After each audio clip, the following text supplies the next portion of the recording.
Tetap di channel Edukasi Bersama. Subscribe untuk info update. Di tengah isu pemecatan 1,6 juta PNS, info gembira, pemerintah godok kenaikan uang pensiun PNS.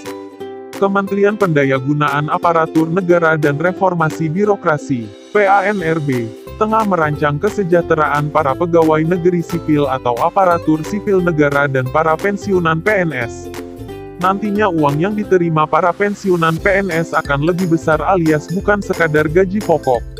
Menteri Pendayagunaan Aparatur Negara dan Reformasi Birokrasi, PANRB, Cahyokumolo mengatakan, reformasi birokrasi memang terkait kesejahteraan PNS termasuk pensiunan PNS.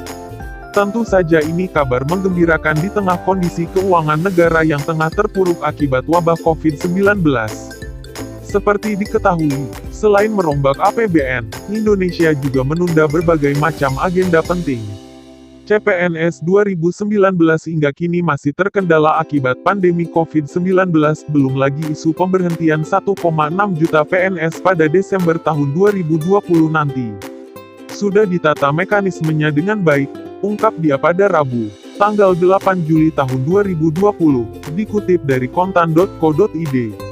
Meski demikian, Cahyo belum bisa memastikan soal kenaikan uang pensiunan PNS bisa direalisasikan. Harapan saya juga demikian, soal kesejahteraan. Tetapi kita harus lihat kemampuan anggaran juga, imbuh dia. Dia juga belum berani memastikan kapan pastinya akan ada kenaikan. Soal kapan ya mari kita berusaha dan berdoa. Semoga pertumbuhan ekonomi ke depan semakin membaik dan saya belum berani memastikan kapan terrealisasi, ujar dia. Sebelumnya, pemerintah memang sudah lama berniat mengubah skema dana pensiun bagi pegawai negeri sipil PNS. Namun ternyata hingga kini belum juga kelar. Saat ini statusnya masih dalam kajian. Rencananya, perubahan skema dana pensiun tersebut akan diatur dalam peraturan pemerintah (PP). Namun pembahasan masih dilakukan oleh sejumlah kementerian. Perubahan masih akan dibicarakan lintas kementerian, ujar Direktur Jenderal Anggaran Kementerian Keuangan Askolani, Abdul Basit. Hal senada juga disampaikan oleh Badan Kepegawaian Negara, BKN. Kajian tersebut dalam rangka mengubah skema dana pensiun dari pay as you go menjadi fully funded. Nah, pembayaran dana pensiun itu akan berasal dari iuran antara pemerintah dengan PNS tersebut. Besarannya bisa ditentukan dan disesuaikan berdasarkan jumlah gaji PNS setiap bulannya, terangkit Kepala Biro Humas BKN Paryono. Meski begitu hal tersebut masih menunggu selesainya PP. Sebelumnya, skema fully funded diharapkan dapat terrealisasi pada tahun 2020. Saat ini dana pensiun masih menggunakan skema pay as you go. Hal itu dalam artian pembayaran dana pensiun hanya berasal dari anggaran pendapatan dan belanja negara (APBN). Sebelumnya, pemerintah menargetkan skema dana pensiun PNS menggunakan fully funded itu bisa digunakan pada tahun 2020. Fully funded merupakan skema pembayaran penuh yang berasal dari iuran antara pemerintah dengan PNS yang pensiun. Dengan skema ini, dana pensiun yang diterima ASN akan lebih besar dari yang saat ini, sehingga bisa menurunkan beban APBN. Mengacu catatan Kementerian Pendayagunaan Aparatur Negara dan Reformasi Birokrasi, dengan skema fully funded, maka dana pensiun yang diterima aparatur sipil negara, ASN, kalangan eselon I bisa mencapai Rp 20 juta per bulan. Jumlah itu jelas melonjak dibandingkan dengan realisasi saat ini yang hanya sebesar Rp 4,5 juta Rp 5 juta. Kabar perampingan jumlah PNS. Kabar buruk bagi aparatur sipil negara atau pegawai negeri sipil ini pun semakin menjadi kenyataan. Disebutkan bahwa kurang lebih dari 20% atau 1,6 juta ASN di Indonesia bisa saja terancam diberhentikan. Pasalnya, Menpar Cahyokumolo bakal melakukan reformasi birokrasi di lingkup aparatur sipil negara (ASN). Targetnya adalah pada Desember tahun 2020. Reformasi birokrasi ASN ini harus selesai sesuai dengan keinginan Presiden Joko Widodo.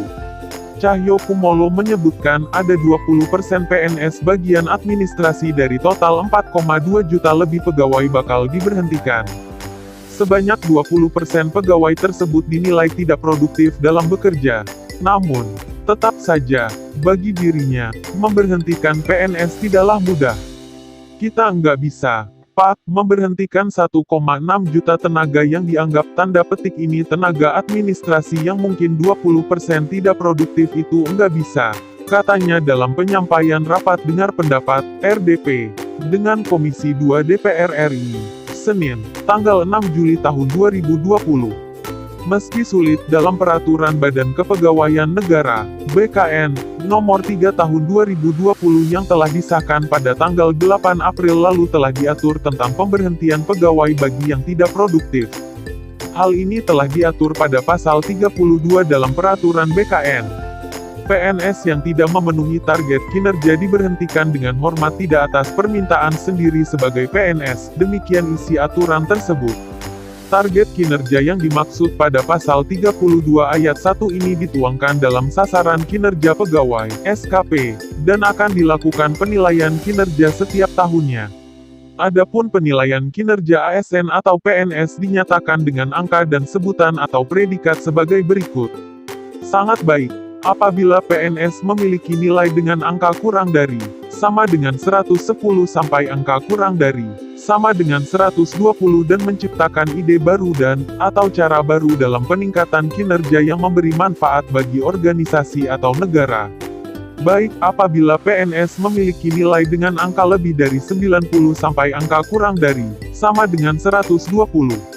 Cukup, apabila PNS memiliki nilai dengan angka lebih dari 70 sampai angka sama dengan 90. Kurang, apabila PNS memiliki nilai dengan angka lebih dari 50 sampai angka sama dengan 70. Sangat kurang, apabila PNS memiliki nilai dengan angka kurang dari 50. Regulasi itu menjelaskan, selama 6 bulan PNS tersebut diberi kesempatan memperbaiki kinerja. Namun, jika tidak ada perubahan setelah masa yang diberikan maka harus melakukan uji kompetensi ulang. Pasal 32 berbunyi, PNS tersebut diberikan kesempatan selama 6 bulan untuk memperbaiki kinerja. Dalam hal PNS tidak menunjukkan perbaikan kinerja sebagaimana dimaksud pada huruf A, maka PNS yang bersangkutan harus mengikuti uji kompetensi kembali.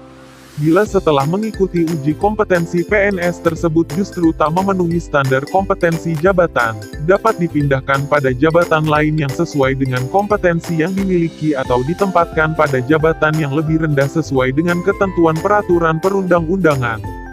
Dalam hal tidak tersedia jabatan lain yang sesuai dengan kompetensi yang dimiliki atau jabatan lebih rendah yang lowong sebagaimana dimaksud pada huruf C, PNS ditempatkan sementara pada jabatan tertentu dalam waktu paling lama 1 tahun. Jelas peraturan BKN itu.